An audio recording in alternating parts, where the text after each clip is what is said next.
friends. This mic is very tall. I'm gonna hold it if that's cool.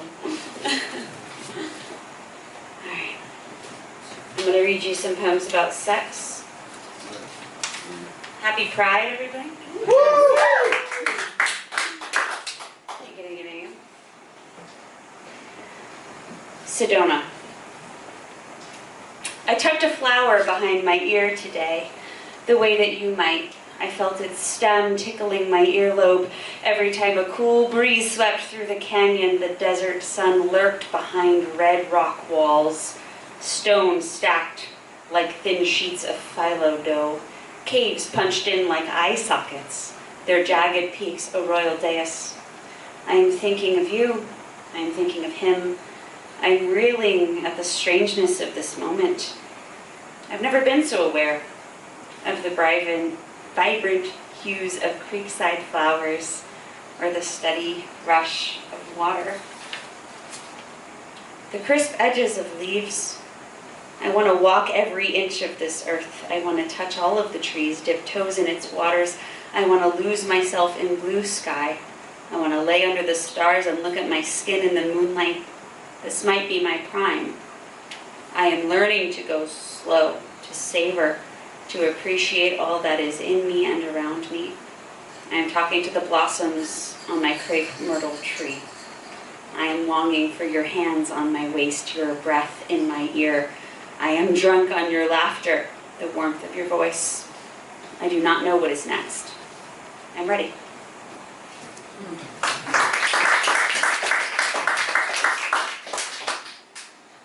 Mornings.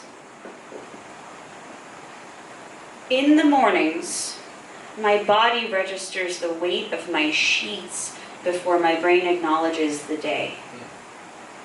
I feel the starch of them on my skin. I make myself long, reach fingertips toward pillow, curl toes and buckle knees, hips arching, shoulders scrunched.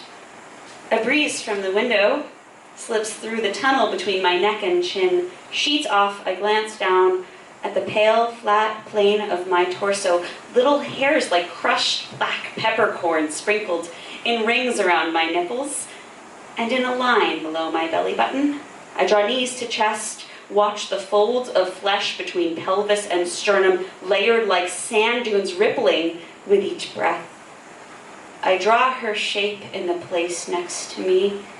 She is on her side. Her left hip a round hill sloping toward the valley of her rib cage, the small berm of her breasts hidden by a sheen of long blonde hair. Eyes open. Sit up. The dog is awake. She's at my knees. Lays paws across legs in a cry for breakfast. I shake free, plant feet on warm wood, move slowly toward coffee.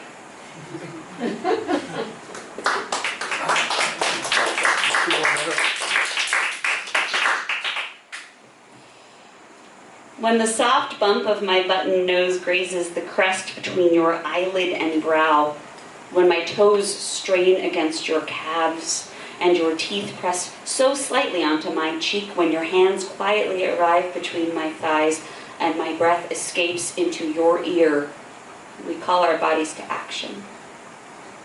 When I bring you into my hollow, I am a goddess. When my tongue traces switchbacks to your peak, I am in worship.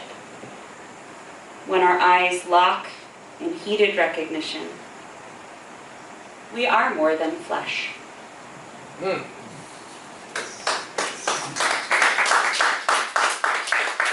have one more. It's about a hermit crab. We notice the red curl of your claw against the emerald ferns and mosses that carpeted the rugged slopes of this island, its volcanic flanks making chutes toward the sea. The boulders that formed its shoreline were your old haunt, the place where you used to lay down your shell and stretch your spindly legs before the twists and turns of your little life deposited you 1,000 feet above the ocean and onto the rocky enclave where we found you, resting in your new forest studio Your backyard, a garden of elephant ear leaves and papaya trees. Your only neighbors, the flapping birds, the tumbling spiders, and those dreaded, bleeding goats.